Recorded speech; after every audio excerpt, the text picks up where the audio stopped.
모든 초점은 사람에게 있는 게 아니라 하나님께로 두는 게 예배의 정의인 것 같고, 결국 그것을 통해서 하나님을 알게 되고, 또 근데 그렇게 알게 하시는 것은 사실은 우리가 연구를 해서 또 우리가 뭔가를 노력을 해서 하는 게 아니라 성령님을 통해서만 알 수 있는 유일한 것이니까, 결국 예배는 이 삼위일체 하나님을 통해 다시 하나님을 알아가는 거, 그리고 그 하나님을 또 바라보게 되고, 그 하나님을 찾게 되고, 그 하나님을 누리고 또 나누는 그런 게 예배가 아닐까 생각합니다.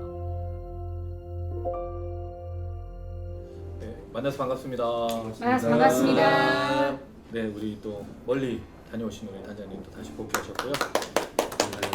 시험 때문에 또 공부로 바빴던 효진이도 복귀하였고, 계속 자리를 지켜주고 있는 고현이, 또 저희 아내도 되게 감사하고, 서로 박수 한번 더 할까요? 네. 날씨가 정말 더운데 하루하루 참 지내기가 참 쉽지 않은 것 같습니다. 숨이 턱턱 막히기도 하고, 이런 날일수록 더 짜증이 날 건데, 우린 그럼 뭐라고 생각을 해야 될까요? 환경도 하나님 분명히 주장하시고 또 모든 것도 하나님 주장하신다고 하는데, 그럼 우린 이걸 더워도 안 더워 감사해 이렇게 하는 게 맞는 건지, 아니면 더운데도 시원하다고 생각해야지 하나님 주신 거니까 이래야 되는 게 맞는 건지, 좀 그럴 때가 있거든요. 사실은 근데 그 부분을 더우면 덥다고 말씀하시면 되는 것 같아요. 굳이 이거를 바꿔가지고 더운데도 감사합니다, 너무 더워서 감사합니다, 우린 그렇게 하는 게 신앙이라고 사실은 생각할지 모르겠지만, 사실은 신앙은 굉장히 자연스러운 거거든요. 그래서 억지로가 아니라 더우면 더운 대로, 또 참 힘들면 힘들다고 말할 수 있는 게 또 신앙이어야 될 것 같습니다. 그 안에서 또 하나님이 어떻게 역사하시는지를 늘 기대하셨으면 좋겠고, 또 나라에 좀 어려운 일들이 참 많은 시기를 보내고 있습니다. 우리가 예배드리고 또 말씀을 붙들 때 하나님의 또 역사를 또 기대했으면 좋겠고, 나라와 민족이 잘 돼야 또 우리 가정도 편안하고 또 교회도 편안한 것 같습니다. 저희가 함께 모인 오늘 이 시간이 이 더운 여름철에 정말 힘들게 일하고 있는 분들뿐만 아니라 또 이 나라의 민족의 어려운 그런 모든 상황 속에서도 하나님의 보호하심과 인도하심을 누리는 귀한 시간 되었으면 좋겠고요. 함께 믿음으로 고백하시겠습니다. 하나님의 음성을 듣고자 기도하며 귀를 기울이고 나의 기도를 들어주신다네. 깊은 웅덩이와 수렁에서 끌어주시고, 나의 발을 반석 위에 세우시사 나를 튼튼히 하셨네. 새 노래로 부르자 랄랄라, 하나님께 올릴 찬송을 새 노래로 부르자 하나님 사랑을. 주를 의지하고 교만하지 않으며 거짓에 치우치지 아니하며 복이 있으리라. 여호와 나의 주는, 그럼 어떤 분이신가요? 크신 권능의 주시라. 믿음으로 그의 크신 권능으로 우리들을 사랑하여 주시네. 새 노래로 부르자 랄라, 하나님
아무것도 두려워 말라. 주 나의 하나님이 지켜주시네. 놀라지 마라. 겁내지 마라. 주님 나를 지켜주시네. 내 맘이 매겨워 지칠지라도 주님 나를 지켜주시네. 세상에 험한 풍파 몰아칠 때도 주님 나를 이겨주시네.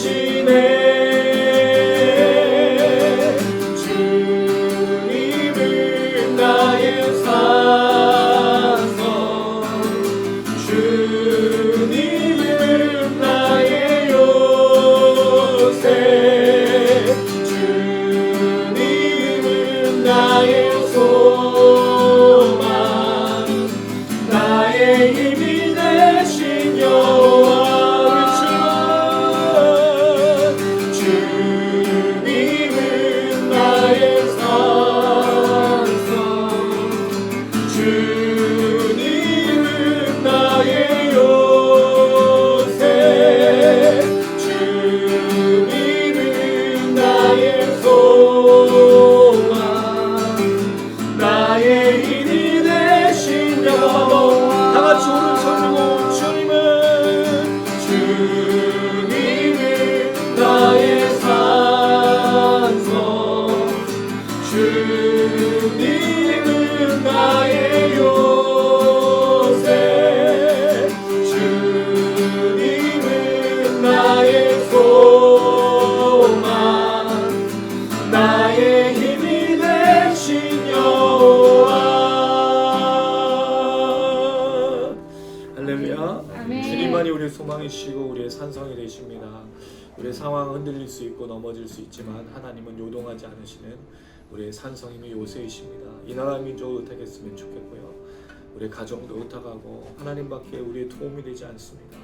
오직 하나님만 의지하오니 우리의 기도 응답하여 주시고 오늘 이 밤에 함께 모여 찬양하는 가운데 말씀을 듣는 가운데 성령의 역사를 경험할 수 있도록 하나님 이 시간 우리를 찾아와 주시고 우리의 찬양을 받아 주시옵소서. 우리 주여 한번 부르시고 간절히 한번 기도하시겠습니다.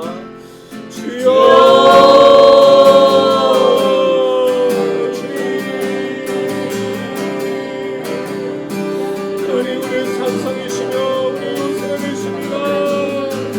주님만이 우리의 모든 되시며 우리를 지키시는 위대하신 분이십니다.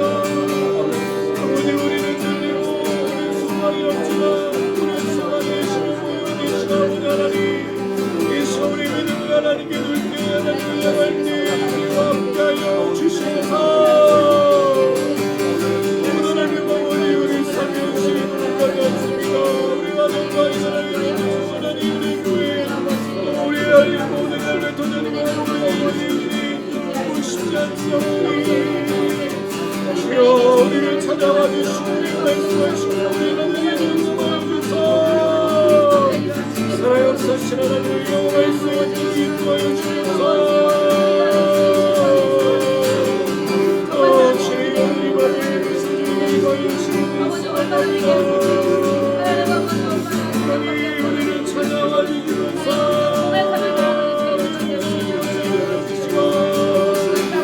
우리가 말씀을 위해서 사랑하시는 언제적으로 이 시간에 귀한 밤에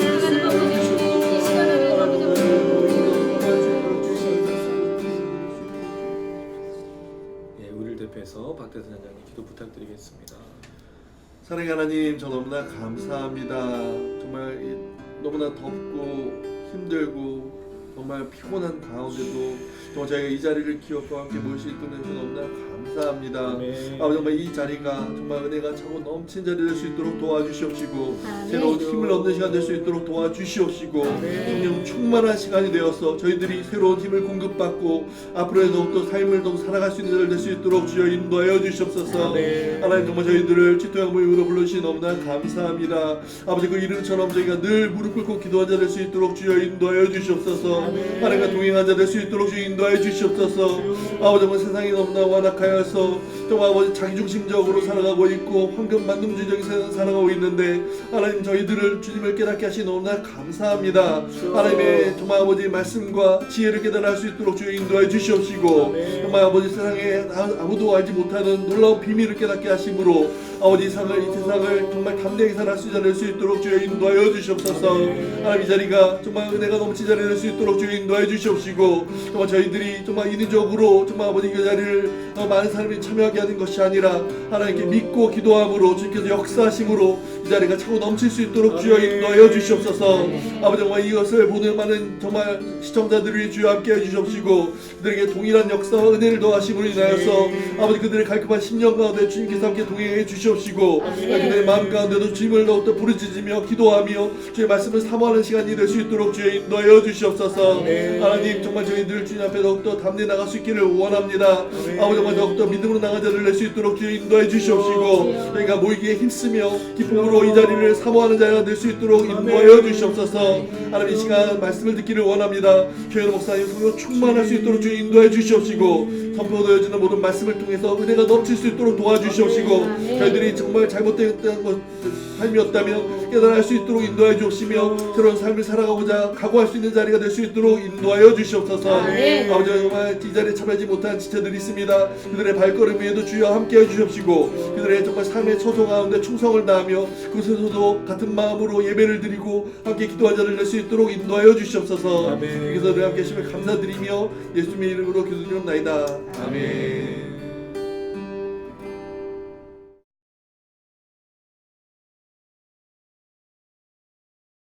네, 오늘 함께 나누실 말씀은 드디어 다니엘서를 나누게 됐습니다. 자, 이제 다니엘서는 또 무슨 일이 이제 일어날까? 또 이게 얼마나 갈까 이제 또 이런 궁금하실 거예요. 히브리서를 13장을 거의 9개월 2주를 했습니다, 저희가. 히브리서를.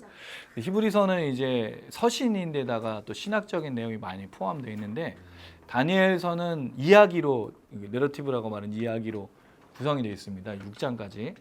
근데 이제 그 다음에 나온 7장부터 12장이 환상에 대한 내용, 벨사살에게 나타난 그 환상의 내용으로 이루어져 있는데 그 부분이 쉽지는 않아요. 이제 종말론에 대한 부분이 나오고 70의 1에 70의 1에는 이제 490년을 말하는데 그 기간에 대한 얘기가 또 나오고 다니엘서를 이제 요한계시록과 같이 묵시문학으로 이제 보기도 하고 예언서이지만 또 예언과 또 묵시라고 하는 또 이런 부분이 좀 담겨져 있는데 그런 부분들을 해석하는 게 좀 쉽지는 않습니다. 그래서 다니엘서는 우리가 주로 기억하면 뭘 기억하죠? 다니엘과 다니엘의 세 친구, 그다음 풀못불, 그다음 사자굴, 그 외에는 없습니다. 다니엘서가 없어요. 그래서 이 풀못불하고 사자굴 빼놓고는 아무 얘기가 없는 거예요. 거기에 나오고 있는 느부갓네살이 본 네, 그 신상, 네, 그래서 4가지 나라, 그 다음에 또 벨사살이 보고 있는 또 환상, 또 4가지. 그러니까 이런 어떤 짐승에 대한 얘기 이런 것만 이제 하지만 사실 그게 이제 전부인데 다니엘이 말하고자 하는 내용이 어떤 내용인지 제가 이제 오늘은 그 다니엘서를 나눌 그 본문을 나누진 않고요. 좀 개요를 좀 나누려고 좀 하고 있습니다. 제가 이거를 이제 주일날 우리 성도들하고 한번 해봤는데 뭐가 좀 좋았냐면 우리가 주로 성경을 읽으려면 어떻게 읽죠? 1장 1절부터 쭉 읽어 나가서 이제 본문으로 바로 들어가는 거죠. 근데 이제 저희 교회는 어떻게 하냐면 히브리서를 하면 히브리서 개요를 한 주는 가르치고 배경, 역사적인 배경, 시대적인 배경, 그 다음에 히브리서의 주제, 뭐 저자가 누구고 독자가 뭐 이런 것들을 좀 설명하고 전체적인 내용을 한 후에 그 다음에 이제 세세한 본문으로 이제 들어가는 그런 식으로 하거든요. 다니엘서도 이제 똑같이 그렇게 하려고 오늘은 이제 그 좀 개요에 대한 시간을 가질 건데 이게 하는 게 도움이 되는 게 그냥 다니엘서로 바로 들어가면 우리는 또 스토리나 또 아니면 어떤 기적이나 사건만 우리가 기억을 할 겁니다. 근데 다니엘서가 언제 배경을 갖고 있고 다니엘이 누군지, 다니엘이 어떤 의미를 갖고 있는지 아시나요? 혹시 들어보신 적 있습니까? 다니엘이라는 이름의 뜻이 있어요. 들어보신 적이 거의 없으시죠? 우리가 그렇게 잘 알고 있는 다니엘인데 다니엘의 이름의 뜻을 몰라요. 다니엘은 두 가지 의미가 있습니다. 어떤 게 맞느냐가 지금 논란이 되긴 하지만 하나님은 나의 심판자라는 뜻이에요. 또는 하나님은 심판자. 이 나의라는 부분이 들어가느냐 안 들어가느냐의 차이가 있을 뿐이지만 하나님은 어떤 분이라고요? 심판자라는 뜻이에요. 그럼 다니엘이 심판자이신 하나님을 대표하는 사람이 어떻게 보면 되는 건데 그 전체적인 내용이 사실은 이 다니엘서에 나타나고 있어요. 느부갓네살을 통해 하나님의 심판이 나타나고 벨사살 왕을 통해서 하나님의 심판이 또 나타나고 있어요. 하나님을 이 땅에 심판자로서 사실은 존재하고 계시다는 거죠. 이 심판이라는 말은 뭐와 항상 짝을 이루냐면요. 하나님의 공의는 사랑과 항상 짝을 이루게 돼 있어요. 심판은 뭐와 짝이 있냐면 용서와 짝을 이뤄요. 다니엘서의 전체적인 내용은 이스라엘 백성들에 대한 심판으로 그 나라를 잃고 포로로 잡혀가지만 거기에 뭐가 있죠? 하나님의 용서의 은혜가 있어요. 70년을 보호를 받아요. 포로를 잡혀서 다른 나라의 속국이 되어 있는데 거기서 경제활동도 하고 거기서 종교도 갖고 있고 또 거기서 자기들만의 또 결혼도 하고 70년을 그렇게 보내다가 다시 이 이스라엘로 돌아오게 된다는 거죠. 사실 70년이 포로의 속국으로 나라를 잃긴 했지만 한편으로는 하나님 보호하심이 그 속에서 거대한 강대국 속에서 안전하게 있다가 다시 하나님이 돌아오고 이런 그 70년에 채워져서 이스라엘 백성들이 열심히 수고하고 기도하고 회복해서 돌아온 게 아니고 하나님이 정한 때가 돼서 돌아오고 있다라는 거죠. 심판자이신 하나님과 함께 자비와 용서와 은혜의 하나님이 함께 포함된다는 거예요. 놀랍게도 이 다니엘서에 예수 그리스도에 대한 이야기가 있어요. 7장에 보시면 인자와 같은 이, 이 인자와 같은 이가 신약 성경에 동일하게 나와요. 인용을 합니다. 암시도 하고 그 인자 같은 이가 누구죠? 예수 그리스도. 다니엘서는 사실은요 논란이 좀 많이 돼요. 뭐가 논란이 되냐면 이게 정경이냐 아니냐는 부분에 있어요. 특별히 이제 히브리 성경에는 다니엘서가 우리 이제 이 개신교 성경하고 좀 다른 위치가 히브리 성경에는 위치가 어디로 되어 있냐면 성문서에 위치하고 있어요. 선지서가 아니에요. 그럼 왜 다니엘서가 선지서가 아니냐면 다니엘이 일단 선지자가 아니거든요. 다니엘은 뭐였죠? 이방 민족의 관료였어요. 근데 그가 받은 건 뭐예요? 예언에 대한 내용을 받았다는 거죠. 그래서 다니엘서는 히브리 성경에는 성문서로 포함되어 있어요. 그래서 이제 다니엘이 관료인데 이런 예언의 얘기를 하는 거에 대해서 좀 비평학자들은 성경에 넣기를 꺼려하는 그런 부분도 있습니다. 그거는 이제 좀 이따 또 설명을 드릴 거고요. 과연 또 다니엘서는 또 누가 썼느냐라는 또 문제가 있습니다. 이게 다니엘이 직접 쓴 거냐? 우리 이제 보수적인 우리 신앙으로는 다니엘이 쓴 걸로 생각을 해요. 근데 뭐가 문제냐면 이 내용 중에 벨사살 왕에 보고 있는 그 환상이 이루어지는 건 안티오쿠스 4세가 이 안티오쿠스라는 사람이 누구냐면 조금 이따 또 설명을 드릴 건데 바벨론이 메데라는 나라와 연합군에서 아시리아를 없애버리고 나서 바벨론은 자연스럽게 메데에게 넘어가게 되고 메데는 어떤 나라가 되냐면 페르시아, 바사라고 하는 페르시아 나라로 넘어가게 됩니다. 그러니까 결국 바벨론과 메데가 다 없어지고 아시리아도 없어지고 바벨론이 더 통치하게 되는데 그때 알렉산더 대왕이 마케도니아의 왕인 알렉산더 대왕이 다 페르시아도 다 없애버리고 거기를 다 점령하게 돼요. 근데 이 알렉산더 대왕이 자기 나라를 지키다가 또 이렇게 다스리다가 그가 이제 죽게 된 이후에 네 나라로 쪼개지는데 그 중에 이제 두 나라는 잘 안 알려져 있고 하나가 이제 프톨레미 애굽을 배경으로 하고 프톨레미고 다시 바벨론 바사 있는 페르시아에 있었던 지역에서 이제 셀루쿠스라고 하는 왕조가 생겨요. 그 중에 셀루쿠스 왕조가 안티오쿠스라고 하는 사람이 이제 통치하고 있는 다른 사람도 있지만 그 중에 안티오쿠스 4세라는 사람이 왜 중요하냐면 이 사람이 아주 유대인들을 너무 싫어해가지고 엄청 핍박합니다. 그래서 유대인들 그 뭐를 싫어하냐면 축제하고 운동을 되게 싫어해요. 이 유대인들이 운동을 싫어한다는 말이 운동하고 땀 흘리는 걸 싫어하는 게 아니라 그때 당시에 운동이 뭐였죠? 벌거벗고 하는 경기였어요. 나체로. 그러니까 유대인들이 싫어하는 겁니다. 또 하나 축제는 다 뭐와 관련돼 있을까요? 우상들, 제우스 신, 뭐 다른 어떤 이방 신들. 그래 그거를 이 사람들은 즐길 수가 없는 거예요. 근데 안티오쿠스 4세가 예루살렘에다 경기장을 만들어 버려요. 그 축제하고 운동을 즐기기 위해. 일부러 유대인들을 핍박하기 위해서. 그때 나온 사람이 누구냐면 마카비라고 하는 사람이지. 물론 안티오쿠스 4세는 그 다음 사람이고 3세 때에 이제 마카비라고 하는 유대인의 독립국가가 잠깐 생기는데 하여튼 그 부분이 이제 안티오쿠스 4세라고 하는 그런 이제 연결수가 있는데 요 다니엘서의 내용의 후반부가 그 안티오쿠스 4세 때의 내용을 좀 담고 있어요. 그러면 이게 다니엘이 과연 그 사람 때까지 살지 않았는데 과연 그 내용이 맞겠느냐? 그러니까 이거는 두 개가 짬뽕이 된 거다.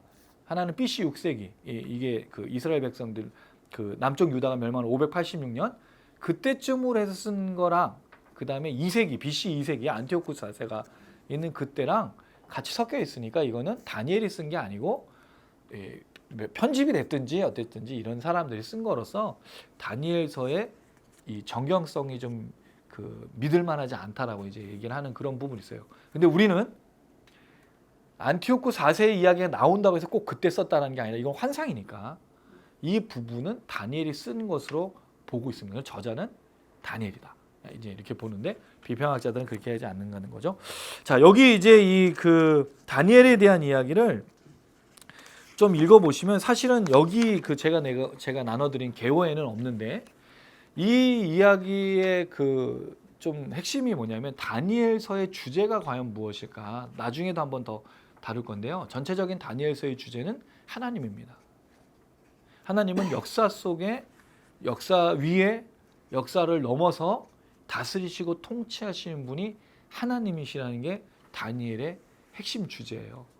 우리는 사실 다니엘서는 다니엘이라는 사람에게 초점을 맞추고 다니엘이 어떻게 자기의 뜻을 정해서 하나님 앞에 순종했느냐, 세 친구는 어떻게 도움을 받고 구원을 받느냐, 우린 거기에 초점이 있지만 사실은 하나님은 하나님의 역사를 이루어 가신다는 내용이 다니엘서의 핵심적인 내용입니다. 왜 이걸 알 수 있죠?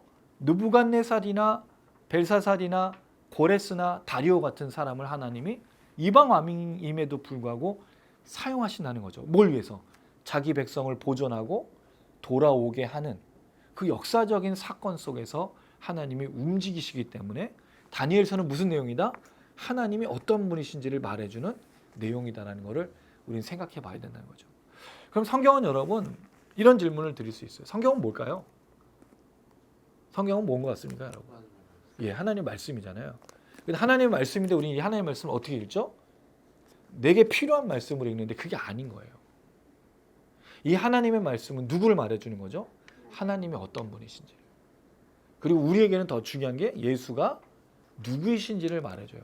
성경 66권의 주제를 한마디로 하면 예수 그리스도인 거예요. 구약은 오실 예수님, 신약은요 오신 예수님, 다시 오실 예수님이신 거예요. 왜냐하면 예수님 오셨고 다시 오실 거니까. 그럼 여러분 우리가 성경을 왜 읽는 거죠? 이걸 위해서 읽는 거예요. 이걸 펴면 내가 오늘 삶에서의 해답을 얻기 위해서 성경을 보는 게 아닌 거예요. 뭘 찾으려고 성경을 읽는다고요? 하나님 누구시고 예수가 누구이신지 덧붙여서 삼위일체신 성령 하나님 누구신지. 그러면 우리 삶에서의 해답이 많이 해결이 돼요. 질문이. 왜? 백문일답 예수 그리스도. 100가지 질문에도 답은 누구라고요? 예수 그리스도. 그 이유가 거기 있는 거예요. 물론 이게 맞지 않는다라고 생각하는 사람들도 있을지 모르겠지만 그렇지 않아요. 인생을 살아보면 그리고 이 히브리서인들이 유대인들이 겪었던 내용을 보면 모든 해답은 하나님이시고 예수 그리스도라는 것을 발견할 수 있어요. 그게 이제 다니엘서의 전체적인 내용이 되겠습니다. 그래서 다니엘이 이제 저자라고 말하는 내용이 이제 첫 번째 부분이라면 전통주의는 다니엘이 기록한 것으로 보고 비평학자들 아까 말씀드렸던 200년에 이제 누군가가 쓴 것으로 BC 200년에 쓴 것으로 보는데 놀랍게도 그 얘기의 시작은요 이방인 또는 그 신플라톤주의라고 하는 포르필이라고 하는 사람 이 사람의 주장으로 시작이 됐어요. 그러니까 하나님의 말씀을 거역하는 누군가의 이야기에서 이 비평이 시작이 된 거죠. 말씀을 믿지 않으니까 자꾸 뭐 하게 돼요? 의심하게 되고 질문하게 되는 거예요. 그럼 목사님 맨날 우리에게 뭘 제가 자꾸 하라 그러죠, 여러분? 질문하라 그러잖아요. 의심해서 질문하라는 게 아니고 더 알아가기 위해서 질문하라는 거죠. 근데 이 사람은 뭐로 질문하는 거예요? 다 의심스러운 거예요. 이게 어떻게 맞냐? 그러니까 여러분 성경에 말이 안 되는 내용을 다 빼버린다고 한번 생각해 보세요. 말이 안 되는 내용이 뭐가 있죠? 일단 창조가 말이 안 돼요. 창조는 말이 되는 내용이 아니잖아요. 그럼 6일 뭐 창조, 뭐 젊은 지구로 뭐 늙은 지구로 빼고 6일 창조. 사람은 흙으로 해서 만들어졌어. 거기다 뭘 불어넣었어요? 생기를 불어넣고. 그다음 뱀이 막 말을 해서 뭐 타락을 했고. 그다음에 이제 최초의 인류가 누구냐? 그럼 그때 나머지 사람들은 어디다 나타났느냐? 막 이런 얘기도 나오죠. 뭐 그런 거. 노아의 방주 얘기. 다 죽었어. 이걸 어떻게 받아들이라는 거예요. 왜냐면 그때 얘기는 아무도 모르잖아. 성경 외에는 얘기가 물론 홍수 얘기가 다른 고대 근동 아시아에도 다른 그런 설화들이 있지만 어떻게 믿냐 이거죠. 또 뭐 구약에 여러 가지 뭐 그 기적들이 있어요. 뭐 풀무불에 들어가서 사는 거. 또 전 구약은 그렇다 치고 이건 옛날 얘기니까. 그럼 최근에 가까운 얘기는 뭐예요? 예수님 얘기. 예. 예수님 얘기 중에 받아들일 수 없는 내용이 뭐예요? 예, 나사로를 살렸어. 그다음에 몇 명을 먹였어요? 5병이요. 어떻게 5천 명을 먹여요? 근데 실제적으로 2만 명 정도가 먹은 거잖아요. 그것도 빼버려. 그럼 여러분 성경에 그런 믿지 못할 거 다 빼버리면 뭐가 남을까요? 네, 남는 게 있긴 있죠. 뭐만 남을까요? 예수님의 가르침만 남아요. 사랑하라. 이런 내용. 그러니까 비평학자들이 볼 때 예수님 어떤 분이에요? 참 바른 분. 그리고 뭐라고 그러죠? 랍비라고 부르는 거예요. 그래서 예수님 선생님. 주라고 부를 수가 없는 거예요. 그럼 그게 아니죠. 성경은 누구에 대한 얘기다? 하나님에 대한 얘기, 예수에 대한 얘기. 그럼 여러분 사실은 우리가 이거를 우리 신앙에서 지켜야 돼요. 우리가 원하는 말씀을 듣기 위해서 성경을 보는 게 아니고 하나님이 어떤 분이신지 왜가 우리가 하나님이 어떤 분이신지 알아야 되죠? 지금 내 삶에서 해답이 필요한 게 뭐예요? 하나님이 어떤 분인지를 알아야지 해결이 되잖아요. 지금 이 나라와 이 민족의 상황을 여러분 어떻게 해결하실 거예요? 물론 정부나 뭐 여러 가지로 막 비난도 하고 뭐 또 여러 가지 있어요. 이걸 어떻게 해결할 거예요? 우리 물어봐야 된다는 거죠. 하나님 어떤 분이신지. 성경에 나오는 이스라엘 백성들 어떤 분이 그런 얘기를 했어요. 지금 우리나라는 마치 유대인들과 같은 상황이다. 로마랑 그 당시 여러분 아시지만 이 이스라엘 유대 이 팔레스타인 지역이 어떤 지역이냐면요. 이집트에서 쭉 올라가서 바벨론. 그다음 바벨론에서는 아시리아에서는 이집트로 내려가는 유일한 길이었어요. 무역로. 그 여기를 점령하냐 안 하냐가 굉장히 중요한 부분이었단 말이죠. 우리나라는 어때요, 여러분? 일본이 왜 자꾸 우리나라를 접근하려고 그러죠? 일본은 우리나라가 없으면 섬인 거예요. 그리고 미국은 왜요? 우리나라가 없으면요 여기로 올 이유가 없어요. 미국은 저 멀리 태평양에 있잖아. 근데 여기 우방 국가에는 한국이 있고 물론 일본이 있지만 섬이잖아요. 중국은 왜요? 이걸 딱 막아버리면 소련, 러시아죠. 이제 러시아, 북한, 중국 이 일본이랑 미국이 올 수가 없는 지역이 돼요. 그게 굉장히 중요한 지역에 한국이 있는 거예요. 그러니까 이렇게 강대국들이 어떻게 하면 우리를 그렇게 하는 거죠. 그래서 이스라엘 역사랑 우리랑 굉장히 비슷해요. 침입과 또 배반과 뭐 이런 것들이 굉장히 많은 나라. 속국으로 있었던 때도 굉장히 길었고 그런 갈등이 있었던 나라일 수밖에 없었던 거죠. 그게 바로 이스라엘 백성들의 상황이었단 말이에요. 그럼 그때 이들이 어떻게 그것을 해결했죠?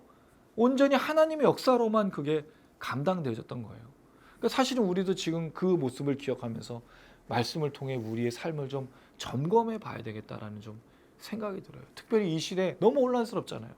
이 말을 들으면 이 말이 맞는 것 같고 저 말을 들으면 저 말이 맞는 것 같은데 그리스도인들 흔들리면 안 된다는 거죠. 말씀을 통해서 온전히 감당해야 되는 거예요. 자, 그래서 그 저자는 일단 다니엘로 우리는 볼 수 있겠고요. 두 번째로 이 부분에 있어서 비평주의자들이 얘기하고 있는 다니엘의 문제점들이 있어요. 아까 말씀드렸지만 정경으로 받아들이기 어려웠었던 게 비평학자들이 다니엘이 뭐였죠? 선지자가 아니라 관료였다라는 거. 근데 우리는 충분히 이해가 돼요. 그는 예언했고 말씀을 들었던 사람이기 때문에 그 다음에 이제 그 세밀한 예언에 대한 거부 반응이 있다라고 되는데 이제 뭐 예언과 묵시에 대한 문제가 나와요. 이 부분은 우리가 본문을 살펴보면서 나중에 좀 더 자세하게 말씀을 드리고요. 세 번째는 아까 말했던 기적. 이 기적에 대해서 거부하는 사람들이 있기 때문에 성경을 받아들일 수가 없다. 근데 우리가 틀린 문제를 얘기했고, 다니엘에 또 하나의 문제가 있습니다. 이 성경 다니엘은요, 처음 들어보실 거예요. 히브리어하고 아람어로 기록되어 있어요.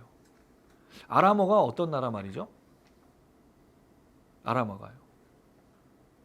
이 바벨론의 언어예요. 바벨론의 언어가 아람어였어요. 히브리어는 유대인들이 썼던 건데 여기에 왜 아람어가 나오냐? 1장부터 2장 4절 앞부분까지가 히브리어고요. 2장 4절 뒷부분부터 7장 마지막 절까지가 아람어고 8장 1절부터 마지막 12장까지가 또 히브리어로 기록되어 있어요. 그러니까 히브리어, 아람어, 히브리어로 되어 있다는 거죠.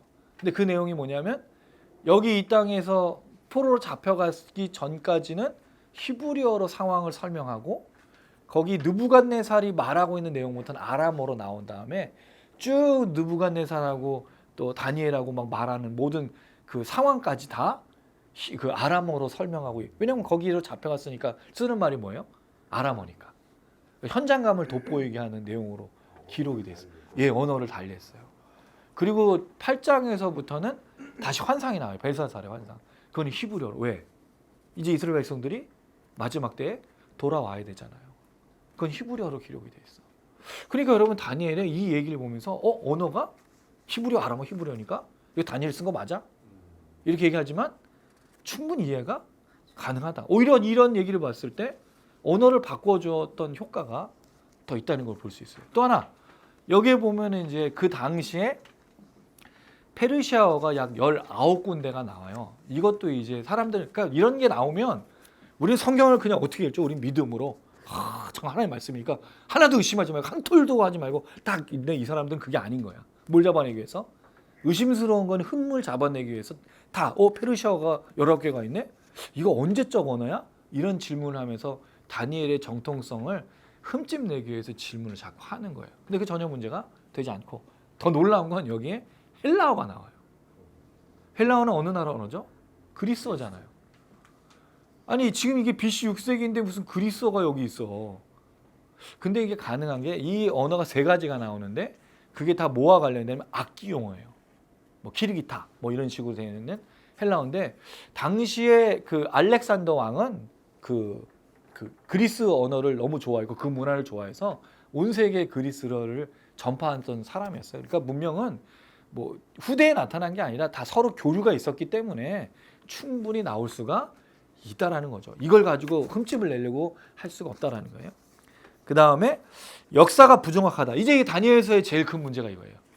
다니엘에 기록되어 있는 역사가 부정확하다. 그러니까 이게 의심스럽다 이거죠. 이게 정말 그런 거냐. 몇 가지가 나오는데요. 3페이지 중간쯤 보시면 자 1장 1절 우리가 말씀 오늘 안 읽었지만 요건 한번 읽어보겠습니다. 1장 1절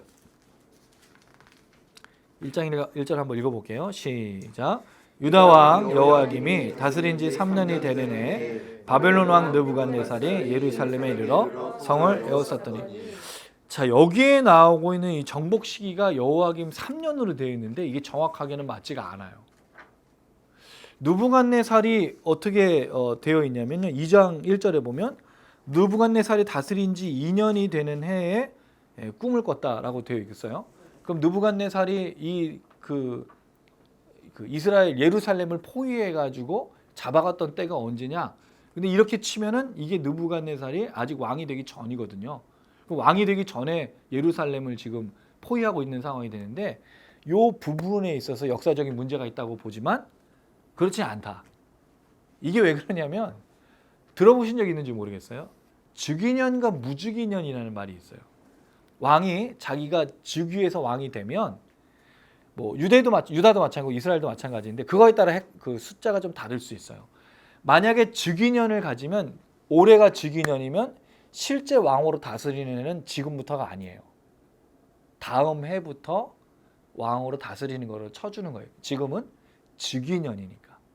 근데 무즉위년은 그게 없이 바로 왕으로 다스리는 거예요. 그러니까 1년의 차이가 거기 있어요. 그런 차이가 있을 수 있겠다. 두 번째는 1월을 언제로 치느냐에 또 달라요. 이스라엘 사람들 우리랑 1월이 달라요. 두 개가 있어요. 니산월과 티시리월. 티시리월은 바벨론 달력이고요. 니산월은 이제 이스라엘 달력인데 3월과 4월이 니산월이고요. 티시리월은 9월과 10월이에요. 그러니까 1월 달이 달라.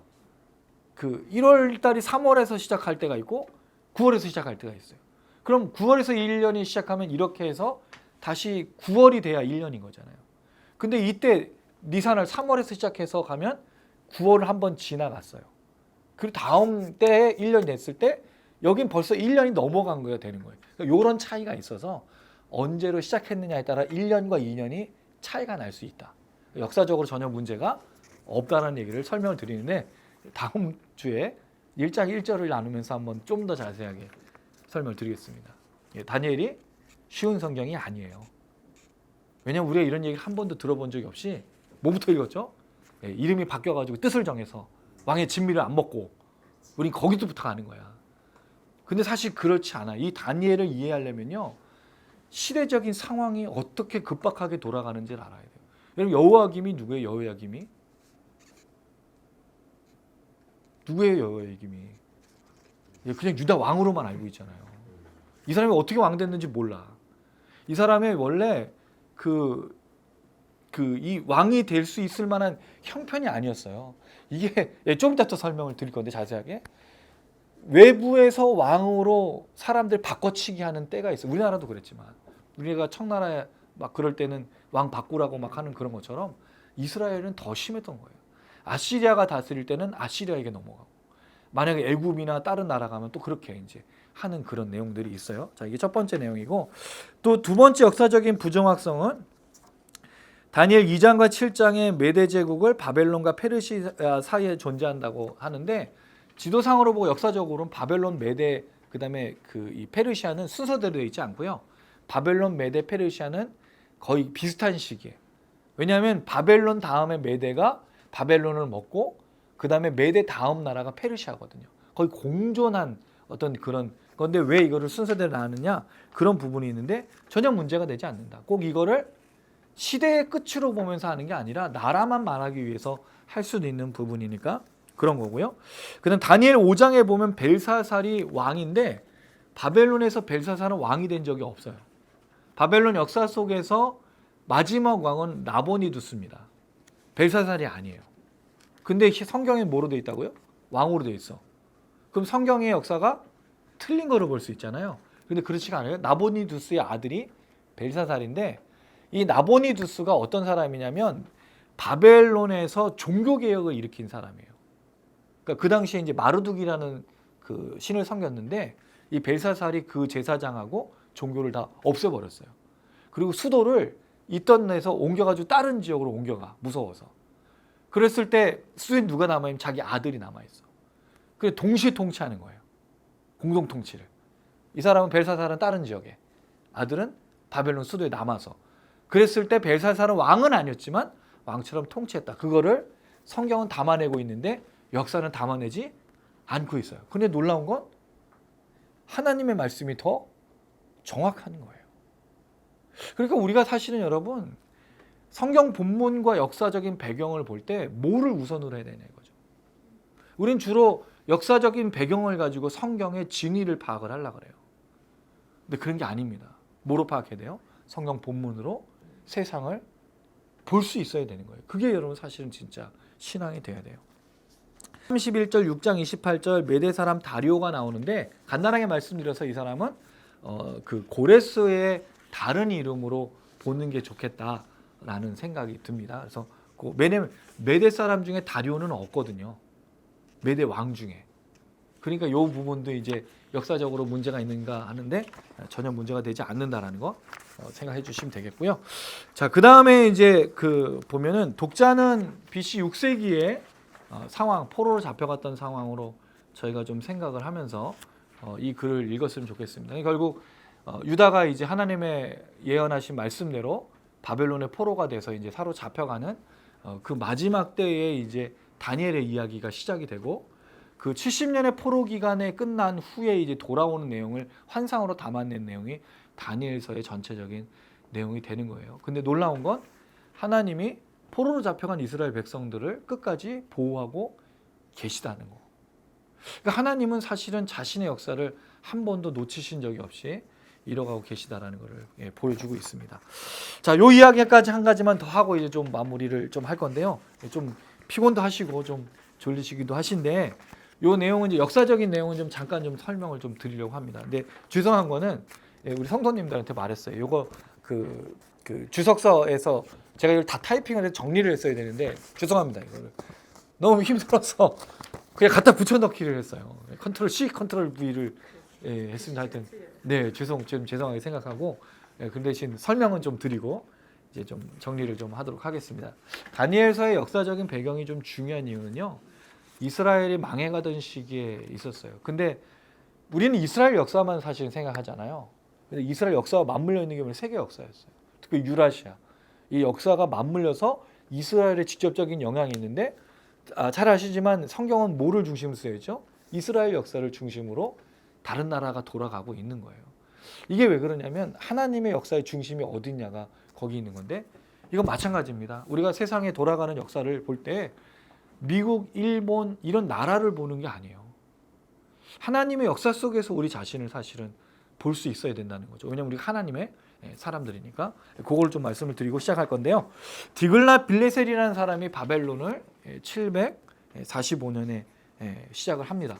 아시리아가 디글랏 빌레셀로부터 시작되는데 아시리아가 어느 나라를 멸망시켰죠? 722년에 북이스라엘을 멸망을 시켰어요. 근데 아시리아의 특징은 멸망시키면 다 없애버렸어. 뭐 포로로 잡아가서 뭐 문화 그 포용 정책을 써서 너의 신들을 섬기게 하고 뭐 사람들에게 경제적인 걸 주고 그런 게 없어요. 다 완전 다 쓸어가 버렸어요. 북이스라엘 나라가 완전히 지구상에서 사라졌어요. 그 722년 아시리아의 얘기였죠. 그리고 나서 중간쯤 5페이지 중간쯤에 보시면요. 아슈르 바니팔이라는 사람이 이제 죽게 돼요. 그때 아시리아가 이제 점점 약화되기 시작하는데 여러분 강대국이 약해지면 누가 움직일까요? 주변에 있던 나라들이 호시탐탐 기회를 노리고 있다가 일어나기 시작해요. 그게 바벨론하고 애굽의 나라가 이제 이집트가 움직이기 시작합니다. 근데 아시리아가 어떻게 무너지냐면 그 바벨론이라는 나라에 이제 무너지게 되는데 그때 이제 애굽이 아시리아의 패잔병하고 같이 연합군을 형성하고 바벨론은 메다라는 나라하고 연합군을 형성해서 전쟁을 이제 치르게 돼요. 이때 애굽에서 왕이 전쟁을 하러 나가는 순간에 성경의 인물 중에 한 사람이 등장합니다. 유다 왕 요시아가 그렇게 애굽이 연합군을 형성해서 가는 때에 그 길을 막아서요. 왜냐하면 북이스라엘에게 아시리아가 북이스라엘에게 다 멸망당했죠. 유다도 아시리아의 통치를 받기도 했었어요. 네, 영향을 받고. 누가 싫었을까요? 그러니까 그동안에 아시리아가 싫어요. 근데 애굽이 누굴 도우러 가요 지금? 아시를. 그러니까 애굽을 차단해버려요. 그러니까 유다 왕 요시아가 굉장히 하나님의 그 뜻을 따라서 섬기고 잘 살았던 왕이에요. 근데도 불구하고 하나님의 뜻을 따르지 않고 거기 갑자기 애굽을 막아버린 거예요. 그러니까 이제 여러분 거기서 어떤 일이 있어요? 애굽이 이 유다 왕 요시아를 죽여버려요. 그게 바로 무기또 전투. 들어보셨는지 모르겠는데 그 무기또 전투에서 이 요시아 왕이 사실은 죽게 됩니다. 그때 어떤 일이 있었냐면 요시아 왕 다음에 이스라엘 백성들은 사실 왕을 세워요. 그 왕의 이름이 요아하스예요. 근데 이 왕을 그대로 내버려 둘까요? 애굽이?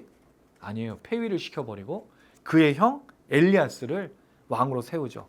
그 사람이 누구라고요? 여호야김. 오늘 1장 1절에 여호야김이 그래서 아시리아 애굽이 세운 왕이 된 거예요. 자, 근데 누가 지금 쳐들어와 있어요? 바벨론의 느부갓네살이 왔단 말이죠.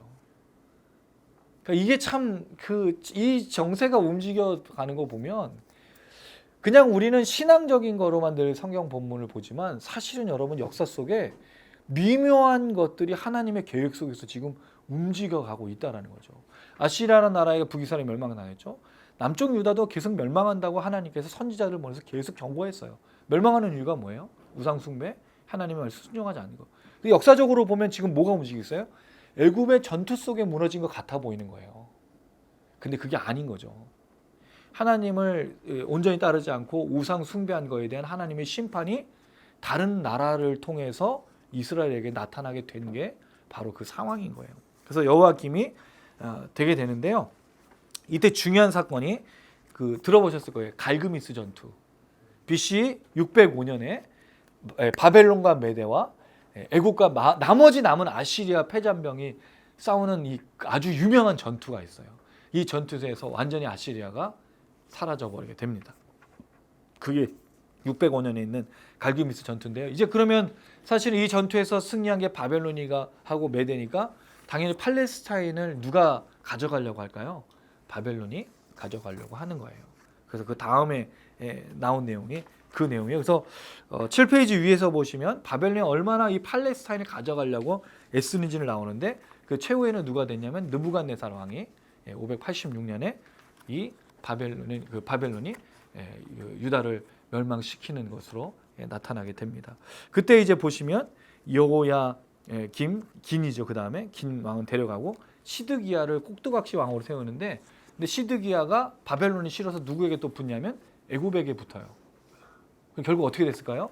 눈이 뽑혀가지고 포로로 잡혀가다가 병사했단 말이 있고, 또는 그 바벨론으로 잡혀가서 거기서 뭐 죽었다는 얘기도 있고 비참하게 죽게 됩니다. 그러니까 우리는 사실 그런 생각할 수 있어요.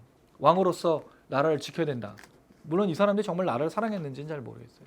자기 왕권을 지키기 위해서 애썼지만 하나님의 뜻은 그게 아니었던 거예요. 뭐가 하나님의 뜻이에요? 포로로 가는 게?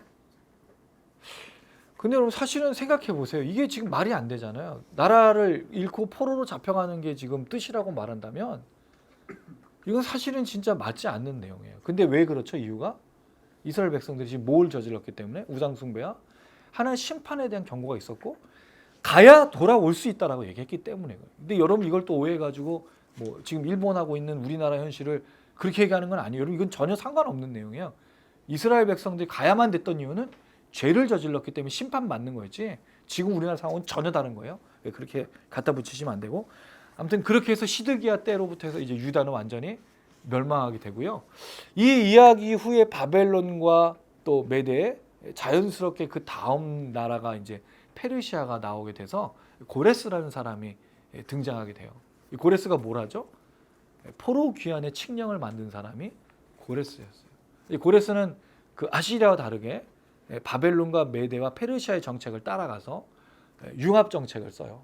그래서 현지인들 포로 잡혀갔던 사람들에게도 재산권을 주고 결혼도 하게 하고, 다시 돌아가고 싶은 사람에게는 돌아가서 그 영토를 허용해주고 총독도 세워주고 세금만 내면 다 허용해줬어요. 심지어 신앙까지도 허용해줬어요. 그래서 고레스 칙령으로 누가 돌아와요?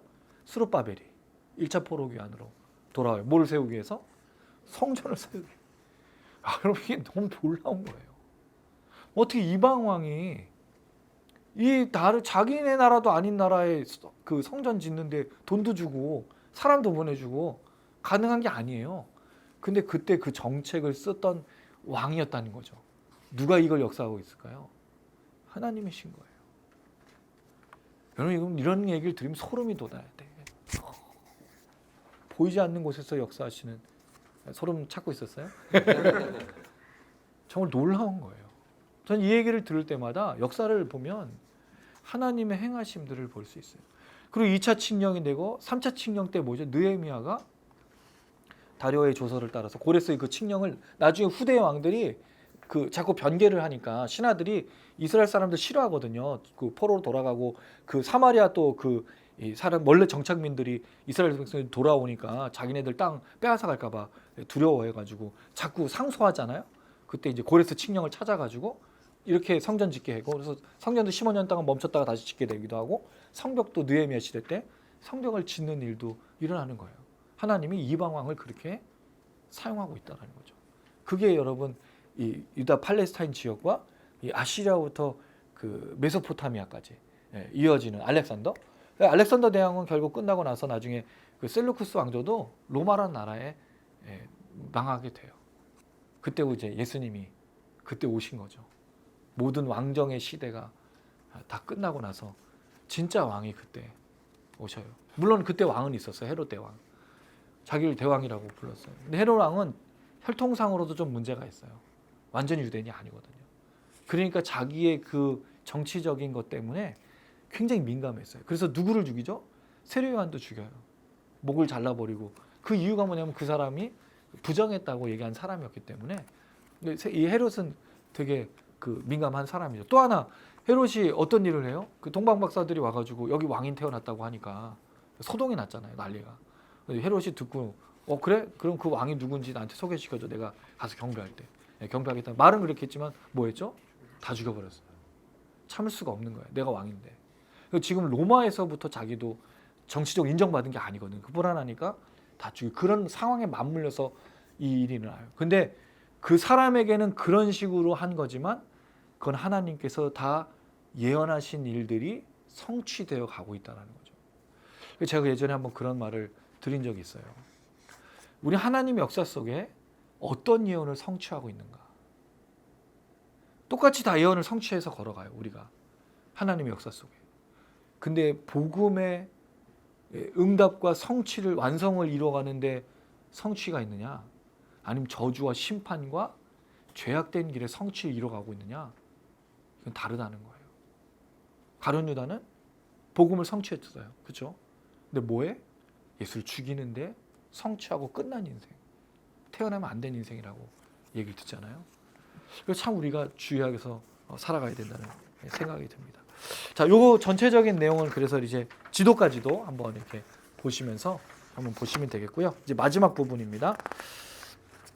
주제에 대한 부분 얘기하고 이제 정리할게요. 11페이지에 보시면 레오누드라는 신학자는요, 4가지 기록 목적이 있다라고 말합니다. 하나님께로의 참 헌신이 무엇을 의미하는지, 다니엘이 뜻을 정하여 라는 표현이 있거든요. 다음 주 본문이 그 다음 주 본문이 되는데 1장 5절에 보면 왕은 지정했어요. 근데 다니엘은 뭐죠? 8절에 자기가 뜻을 정해요. 왕이 지정했지만 자기 뜻을 정하는 다니엘로 이렇게 대립이 돼서 나오고요.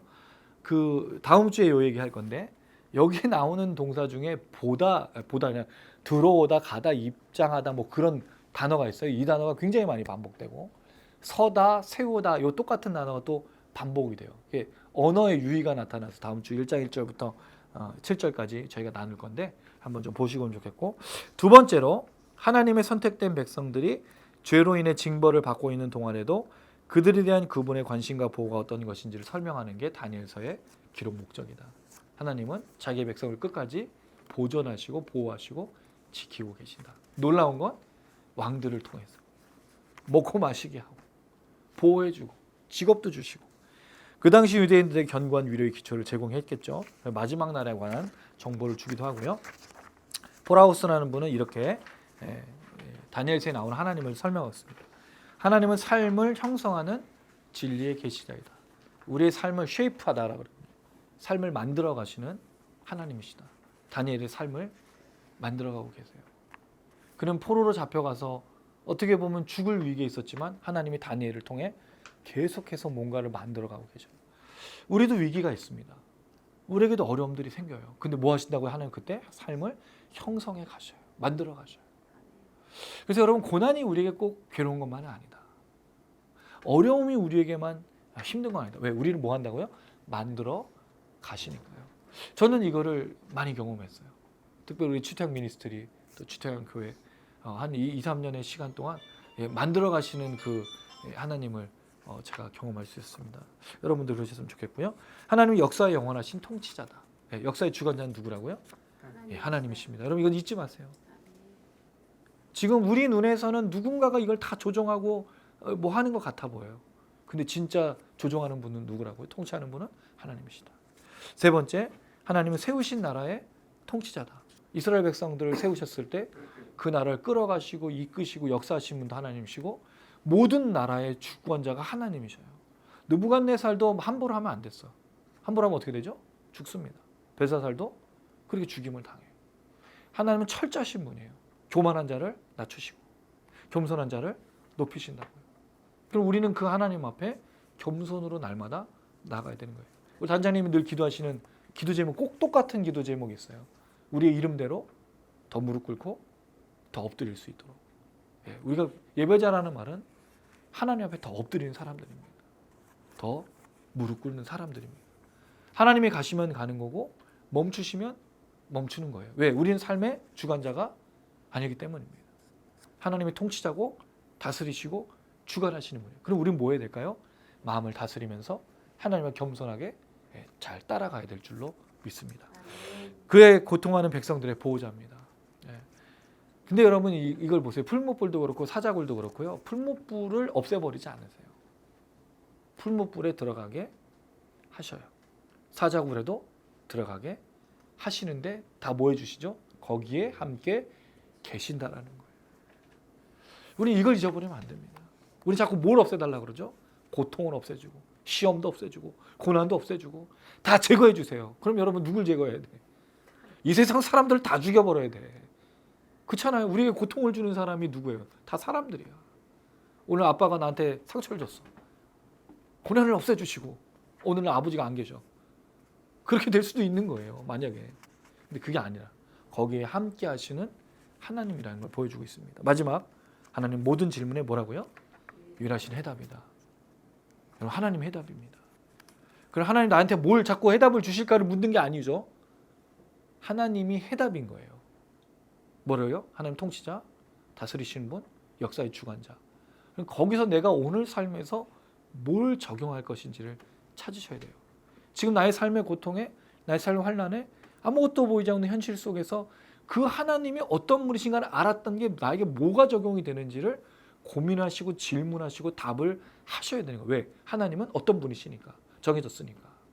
이게 되게 중요한 부분입니다. 그게 여러분 진짜 사실은 말씀의 적용인 거예요. 우린 이 훈련을 받아본 적이 별로 없어. 하나님이 대답이란 말은 하나님 나한테 대답해 줄 거 자꾸 찾아. 그럼 내가 뭘 질문하면 이 얘기가 그래서 하나님의 음성을 듣고 뭐 대화를 하고 그게 아닌 거예요. 정답은 다 말씀 속에 있어요. 하나님 어떤 분이라고 해답을 주셨다는 말이에요. 근데 그 말씀 내게는 오늘 어떻게 이루어져야 되느냐를 내가 질문하고 또 질문하고 찾아내야 된다는 거죠. 그게 이스라엘 백성들이 했던 묵상이에요. 하루 종일 그 말씀을 묵상하고 베레아 사람들이 질문했던 질문이 바로 그건 거예요. 그러니까 그럼 이 사람들이 얼마나 말씀에 깊이 있게 들어갔겠어요. 하루에 3번씩 기도했죠. 2번 일주일에 하루에 2번은 암송했어요. 말씀 암송 쉐마. 근데 우린 그러지 않잖아요. 말씀을 가까이 안 한다고요. 말씀을 가까이 안 하는데 기도한다고요? 기도할 수가 없어. 말씀이 없으면 기도할 수가 없거든요. 말씀을 많이 묵상하고 말씀을 고민하는 사람이 뭐 하게 될까요? 기도하게 돼 있어요. 기도부터 하려는 게 아니에요. 말씀을 묵상하시고 끊임없이 자기 삶에서 적용하셔야 그게 바로 기도로 나올 수 있는 겁니다. 그런 여러분들 되시기를 주님의 이름으로 축원합니다. 예, 요 구조는 다음 주에 저희가 나누는데 한번 보시면 히브리어, 아람어, 히브리어로 되어 있어요. 그래서 참 다니엘이 우리에게 주는 게 얼마나 좀 그 놀라운 것인가를 좀 생각해 볼 수가 있고요. 오늘은 이제 말씀 나누는 게 아니라 좀 개요로 다니엘서를 좀 잠시 이야기를 했습니다. 다니엘서의 전체적인 주제는 다니엘이 아니라는 거 기억해 주시고 이렇게 얘기하고 나서 제가 우리 그 성도들한테 질문을 했어요. 성경 공부 시간에 어떻게 다니엘서가 좀 기대가 되느냐고 했더니 다들 똑같이 이제 기대가 된다고 했는데 숙제가 있습니다. 다음 한 주간 동안 하루에 2장씩 12장이니까 월요일부터 토요일까지 하루에 2장씩 읽어보시고 질문거리를 좀 찾아보십시오. 질문이 많아요. 그리고 꼼꼼히 읽으십시오. 성경을. 띄엄띄엄 읽지 말고. 정말 꼼꼼히 읽어보세요. 왜 그러냐면요. 오늘 제가 강의하면서 열왕기 그 상해 18장에 엘리야와 바알 선지자의 그 대립을 얘기해 줄 때 너무너무 간과하고 있었던 2가지를 저희가 그 발견하면서 얘기를 해줬어요. 저는 이제 그 수업 시간에 있는 건데 우리가 늘 알기로 그 엘리야와 바알 선지자하고 아세라 선지자가 싸운 걸 알고 있죠. 850대 1로 싸운 거였는데 놀라운 건 바알 선지자, 아세라 선지자를 불러 모았는데 그 다음 구절부터는 바알 선지자밖에 안 나와요. 아세라 선지자 400명은 어디 갔을까? 놀랍게도 그리시네가에서 죽인 사람은 바알 선지자 450명밖에 없어요. 아세라 선지자는 죽었다는 내용이 안 나와요. 몰랐죠? 우리 들어본 적이 없는 건 다 죽은 줄 알았는데 아닌 거예요. 아세라 선지자는 언급이 없어요. 살았느냐 죽었느냐를 몰라요. 근데 이세벨이 하는 행동을 보면 죽지 않았을 것 같아요. 저는 좀 그런 생각이 들어요. 2번째, 그 이야기 다음에 엘리야가 그 이 모든 그걸 마무리하고 나서 아합에게 먹을 거를 그 나눠주면서 하나님 앞에 올라가자고 얘기 나와요. 여러분 어떻게 아합이 하나님 앞에 나아갈 수 있어요? 잔치에 초대받은 거거든요. 놀라운 거 하나님은요 죄인이라고 버리는 게 아니에요. 끊임없이 기회를 주셔요. 왜 엘리야 선지자를 아합에게 보냈을까요? 여러분 아합은 엄청 악한 왕이에요. 이루 말할 수가 없어요. 선지자도 죽이는데 앞장서고 얼마나 바알을 열심히 숭배했냐. 자기 아내 때문에 신전에 찾아가서 분양한 사람 이 아합밖에 없어요. 근데 이 아합에게도 하나님이 끝까지 기회를 주신다는 거죠. 뭘 통해서? 엘리야의 사건을 통해서. 그리고 지금 그 잔치에 먹으라고 참여도 하고 있어요. 근데 돌아오지 않는다는 거죠. 하여튼 그런 내용들이 발견 안 했던 내용이 있어요, 여러분. 읽어보세요, 제발 좀. 너무 우리가 이 얘기를 그냥 스토리만 들어가지고 다니엘서 하면 그냥 끝났어. 그렇지가 않아요. 여기 나오는 단어들의 주의해 보고 좀 자기가 외국어 좀 된다. 나는 영어도 좀 할 수 있고 중국어도 된다 그러면 여러분 더 옆에 찾아보고 다른 한글 성경도 찾아보고 숙제입니다. 숙제. 일주일 동안 12장을 하루에 2장씩 체크해 보면요. 질문거리가 안 나올 수가 없어요. 네, 그럼 그거를 좀 토대로 보시면 다니엘서가 더 재미있게 들리실 거라는 생각이 듭니다. 예, 시청하시는 우리 그 분들은 오늘 되게 졸린 날이에요. 이런 날이 원래 되게 졸리고 그런데 긴장감이 좀 떨어지는데 들으시면서 이 계열을 잘 이렇게 생각하시고 다음 주에 첫 시간에 이제 1장 1절부터 7절을 얘기하지만 구조를 잠깐 얘기하고 좀 진행을 하려고 하고 있습니다. 다니엘서를 보려면 구조가 좀 필요해요. 그래서 그 이야기를 하면서 시작할 건데 같이 숙제해 주시고 또 더불어서 오늘 이 계율을 잘 기억해 주세요. 다니엘은 하나님은 나의 심판자라고 불린 사람이었고 그렇게 인생을 그대로 살아가요. 그리고 놀라운 건 우리가 알고 있는 하나냐, 미사엘 이 사람들의 이름도 여호와 나의 구원이다, 여호와 나의 은혜이다 이런 내용이 있어요. 그게 어떻게 배치가 되는지도 다음 주에 말씀을 좀 드리도록 하겠습니다. 한 주간 동안 그렇게 승리하시고 말씀에 풍요롭게 살아가시는 여러분들 되시길 주님의 이름으로 축원합니다. 아멘. 네, 우리 또 말씀 가지고 같이 기도했으면 좋겠습니다. 처음 첫 시간이라 좀 어려울 수도 있고 좀 뭔가 잘 마음에 또 안 와닿아서 좀 그러실 수도 있지만 한편으로는 다니엘서를 좀 생각해보고 묵상하고 싶은 마음도 또 드셨을 거예요. 다니엘서의 역사시 하나님을 저희가 잘 발견했으면 좋겠고요. 하나님이 어떻게 역사 속의 왕들과 사람들과 선지자들을 이용하시고 움직이시는지 우리가 볼 때 놀라운 것들을 발견할 수밖에 없습니다. 그 하나님은 이 시대에 동일하게 우리의 하나님이십니다. 우리 역사 속에 살아계시고 우리 인생 속에 살아계신 하나님이십니다. 그 하나님을 기억하시면서 걸어갈 때 시련도 있고 고난도 있고 어려움도 있습니다. 그것을 통해 말씀하신 하나님을 신뢰하면서 저희가 잘 걸었으면 좋겠습니다. 그 믿음으로 함께 고백하시겠습니다. 내게 허락하신 시련을 통해 나의 믿음 더욱 강하게 자라나고 험한 산과 골짜기 지나는 동안 주께 더 가까이 나를 이끄시네. 내가 겪는 시험이 어렵고 힘겨워도 내 주님보다 크지 않네. 내 앞에 바다가 갈라지지 않으면 주가 나로 바다 위 걷게 하니 나는 믿네. 주의 능력으로 내 삶 새롭게 되니 나는 믿네. 주의 능력으로 담대히 나가리라. 주와 함께 싸워 승리하리라. 날마다 믿음으로 나 살아가리. 내게 허락하신 시련을 통해 나의 믿음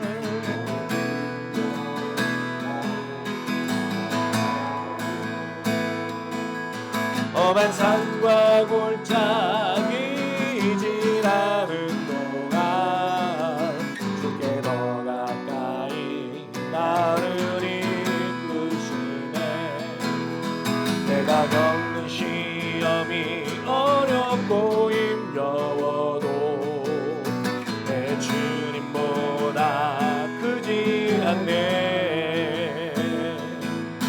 내 앞에 바다가 갈라지지 않으면 주가 나로 바다 위 걷게 하리. 아멘. 나는 믿네. 주의 능력으로 내 삶 새롭게 되리. 나는 믿네. 주의 능력으로 담대히 나가리라. 주와 함께 싸워 승리하리라.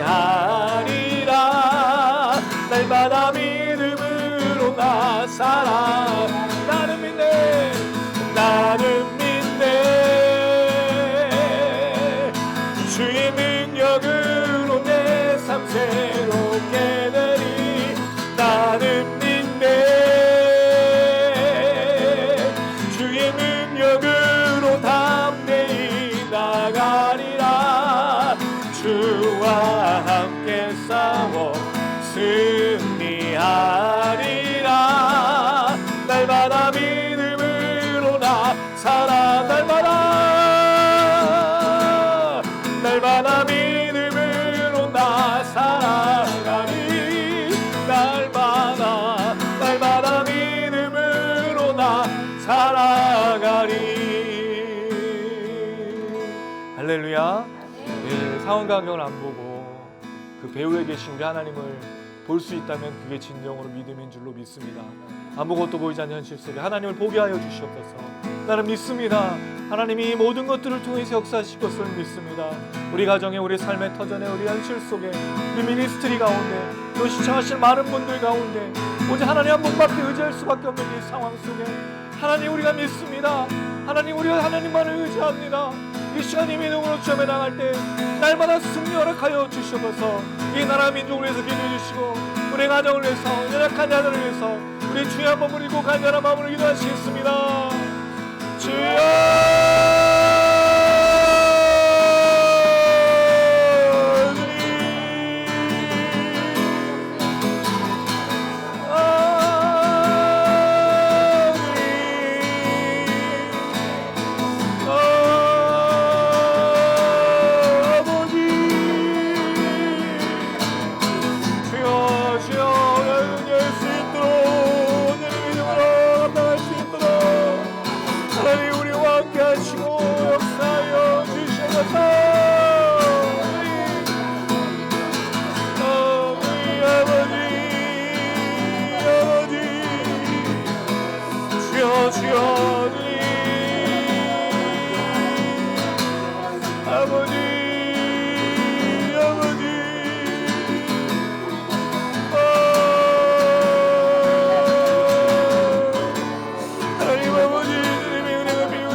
살아계신 하나님의 역사심을 믿으며 감당할 수 있게 도와주옵소서. 주님 아버지, 주여 아버지 하나님, 주여 날마다 믿음으로 승리하며 오늘 감당할 수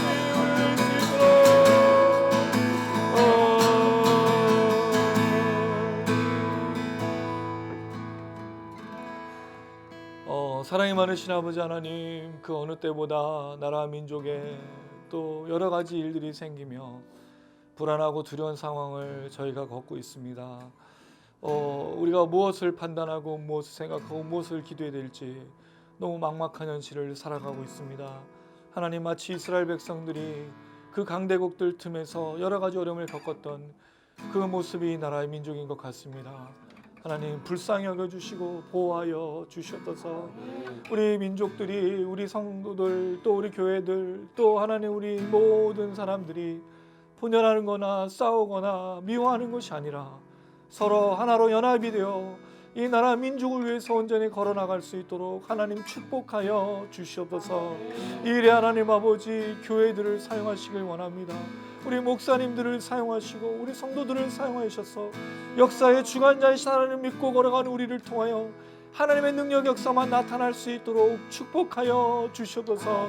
하나님 교회가 무너지면 아무것도 감당할 수가 없습니다. 하나님 성도들이 무너지고 목사님들이 무너지면 우리 하나님의 살아계심을 확신할 수가 없습니다.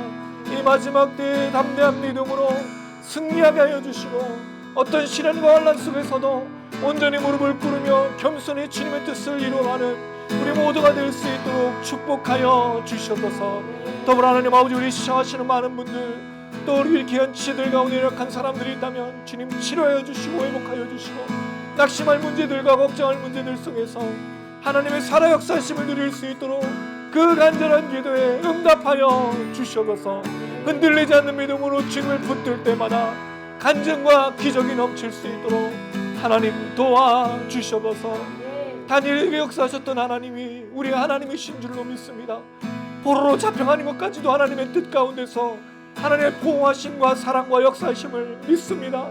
주여 우리의 이 어려운 환난과 우리의 모든 상황 속에서 하나님의 도움과 치료와 회복과 동행하심을 맛볼 수 있도록 주님 인도하시고 흔들리지 않게 하여 주시옵소서.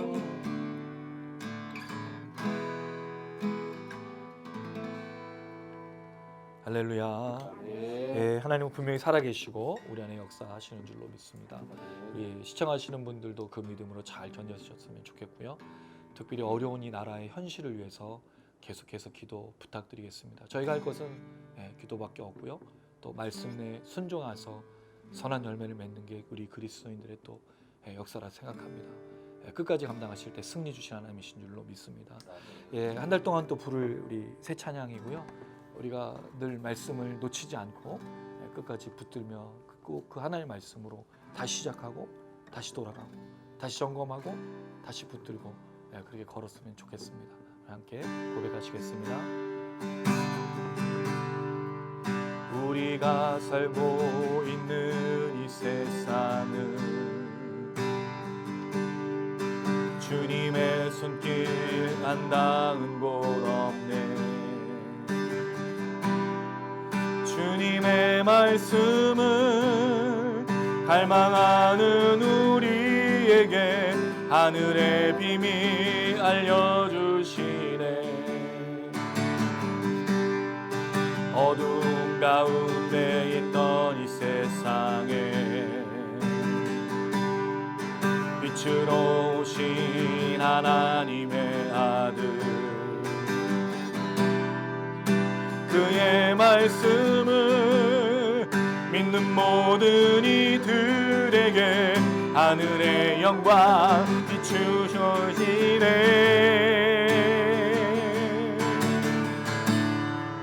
하나님 말씀으로 아버지 마음으로 나 달려갑니다.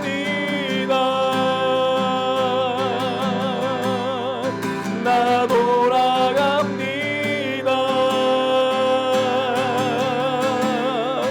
말씀이 육신되어 말씀이 내 삶 되어 주 나라 이곳에 주님 뜻 내 안에 비추소서. 우리가 살고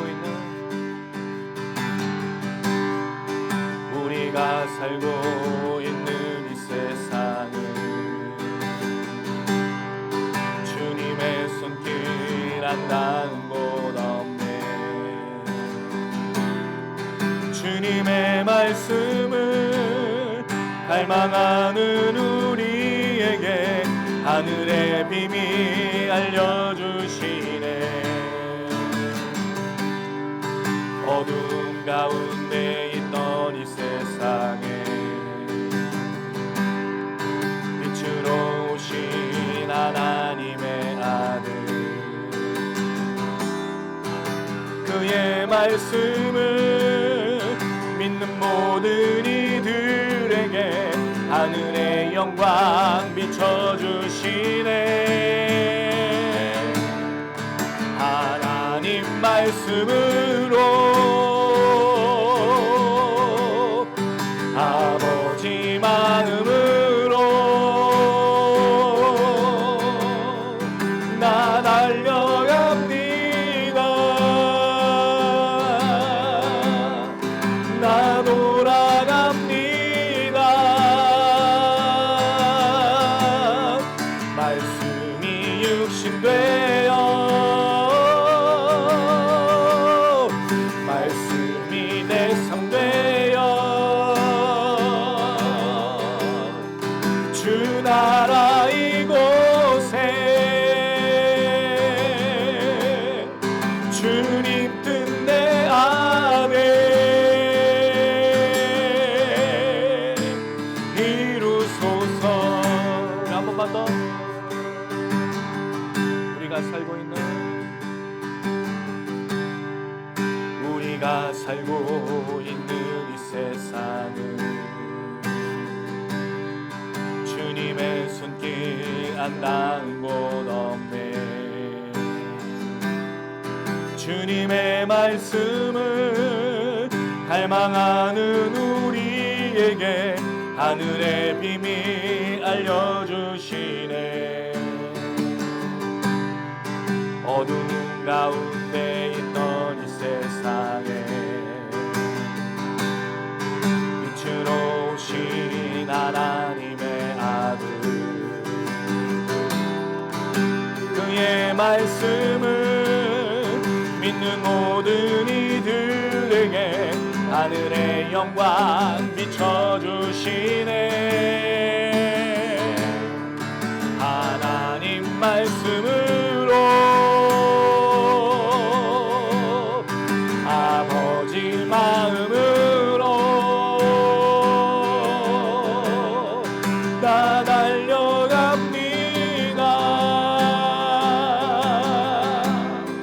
나 돌아갑니다. 말씀이 육신 되어 말씀이 내 삶 되어 주 나라 이곳에 주님 뜻 내 안에. 우리 한 번 더. 말씀이 하나님 말씀으로 아버지 마음으로 나 달려갑니다. 나 돌아갑니다. 말씀이 육신 되어 말씀이 내 삶 되어 주 나라 이곳에 주님 뜻 내 안에 이루소서.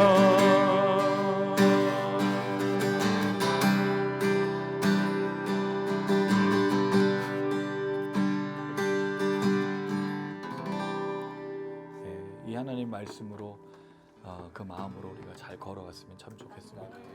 성도들이 하나님 말씀을 순종하고 그렇게 하나님 마음으로 돌아가면 분명히 이 땅에 다시 역사가 나타나게 될 줄로 믿습니다. 오늘 이후에 우리가 다시 가정으로 돌아갑니다.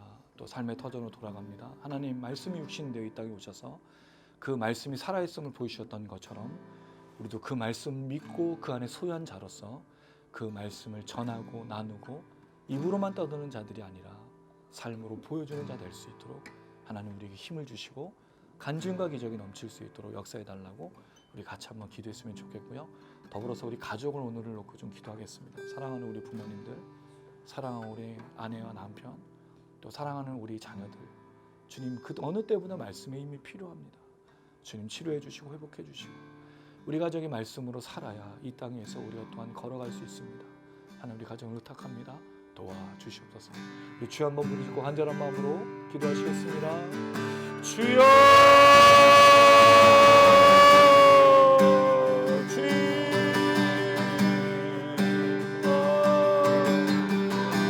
아버지 말씀이 육신이 되어 이 땅 가운데 오셨다. 놀라운 역사 우리의 믿음으로 하나님의 말씀을 경험하고 이제 그 말씀을 아버지 우리가 누리며 나아갑니다. 이 땅에 오신 우리 사회에서 오신 그 말씀을 우리도 이 말씀을 순종하며 우리도 이 말씀을 오늘 영광의 감당을 나갈 수 있도록 주여 주여 우리의 셈을 넣어주시고 하나님 말씀에 순종하는 삶의 역사 성육신의 역사 우리가 이 말씀대로 살아가며 말씀에 살아있음을 느끼는 대로 날마다 나아갈 수 있도록 도와주시옵소서. 역사의 주여 주님 임하여 주시옵소서. 우리 가정 가운데 이르러 기도합니다. 사랑하는 우리 부모님과 사랑하는 우리 아내와 우리 남편 우리 아들 하나님 말씀이 욕심며 말씀으로 돌아가는 역사를 기도할 때 우리에게 말씀 역사가 가정에 먼저 나타나고 외모 역사 나타나고 치유 역사가 나타나고 하나님 허락하여 주옵소서. 주여 주여 주여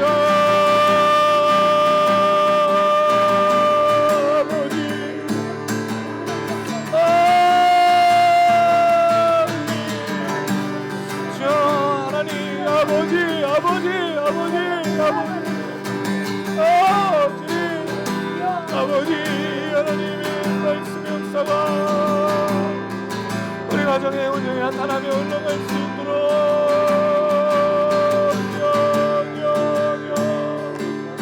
주여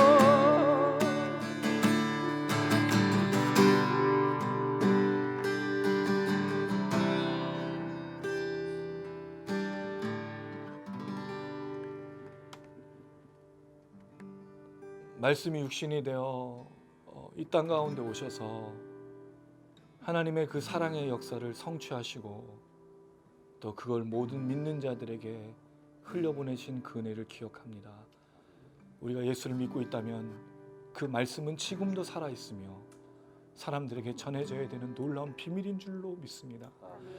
주님을 믿는 사람으로 말씀을 이루신 주님을 따라 이 마지막 때에 우리가 잘 걸어갈 수 있도록 하나님 우리를 지켜 주시옵소서. 우리 모든 시청하시는 분들의 삶에 이 말씀의 역사 나타나게 도와 주시옵소서. 그래서 하나님 아버지 주님의 살아계심을 증거하고 전하는 우리의 삶을 통해서 죽은 영혼들, 잃어버린 영혼들, 무너진 영혼들, 힘이 없고 소망이 없는 영혼들이 주님을 믿고 깨닫고 만나며 구원을 경험하고 소망을 가질 수 있도록 하나님 도와 주시옵소서. 특별히 이를 위해 우리 가정을 위해 기도합니다. 주님 가정 가운데 역사가 없으면 우리가 나아갈 수가 없습니다. 사랑하는 우리 부모님들에게, 사랑하는 우리 남편과 아내에게, 사랑하는 우리 자녀들에게 주님이 역사를 허락하여 주시옵소서. 너무 오랜 세월 동안 기도하고 있는 가족이 있다면 주님 불쌍히 여겨주시고 구원의 역사 허락하시며 성육신하셨던 그 역사의 은혜, 이 하나님의 이루신 역사를 그들이 보고 깨닫고 또 믿음으로 함께 구원의 역사로 나아갈 수 있게 도와주시옵소서. 더불어 하나님 아버지 가정 가운데 여러 가지 기도 제목 속에 이 마지막 때에 헛된 것들을 추구하는 자들이 아니라 말씀으로 돌아가며 말씀을 이루는 삶을 살 수 있도록 역사하여 주시옵소서. 그래서 간증이 되어 하나님 그것이 고백이 되어 하나님 영광이 드러나며 우리 가족을 통하여서 하나님의 은혜만 넘칠 수 있도록 축복하여 주시옵소서. 감사드리며 예수님의 이름으로 기도드렸습니다. 아멘. 가슴에 손 얹으시기 바랍니다. 지금은 우리 주 예수 그리스도의 은혜와 하나님 아버지의 무한하신 사랑과 성령의 교통인도 충만하심이 말씀이 육신이 되어 이 땅 가운데 오신 주님을 믿으며 그 믿음을 온전히 성육신하신 그 주님의 삶을 그대로 닮아 우리의 가정과 삶의 터전과 이 나라 민족과 교회와 또 우리 미니스트리와 우리 사역에 늘 담아내며 전하며 이루길 소망하는 우리 모든 지체들 머리 위에 그의 삶의 터전과 가정 위에 시청하시는 모든 시청자들 위에 이제로부터 영원토록 함께 계실지어다. 아멘.